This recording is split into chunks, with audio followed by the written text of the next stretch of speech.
எட்டாவது இன்னும் தூங்குறத பாரு. அடி பாவி, ஏன் இப்படி செஞ்ச? ஒரு ஆம்பளை இப்படியா தூங்குறது? பேச்சுலர் ரூம்னா 1000 இருக்கத்தான் செய்யும். அதுக்காக வந்து பொசுக்குன்னு உருவி விடுறதா? அதுக்காக அரகுற Dress போட்டுக்கிட்டா தூங்குறது? வெக்கமா இல்ல? எருமை எருமை. திறந்து பார்த்தது நீ, நான் ஏன் வைக்க பண்ணோம்? நான் பரவாயில்ல. இந்த வேலையை நீ உள்ள போய் பண்ணிருந்தேன்னு வச்சுக்க, என்ன ஆயிருப்ப தெரியுமா?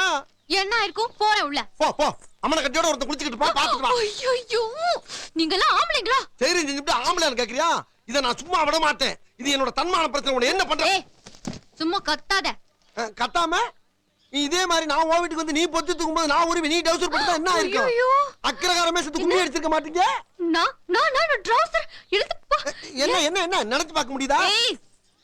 இதுக்கு மேல ஒரு வார்த்தை பேசினா இழுத்து வச்சு கட் பண்ணிடுவேன். ஈஸ்வரா, அப்புறம் பேச நாக்கு இருக்காது. நாக்கா? நான் என்னென்னமோ நினைச்சிட்டேன்.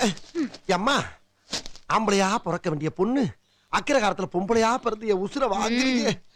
என்ன மன்னிச்சுக்க தாயி. தெரியுதுல? அவுட். பாய் வாசப்படி வரைக்கும் போயிட்டு வருது. எனக்கே இந்த கதினா உள்ள இருக்கவனுக்கு என்ன கதியோ?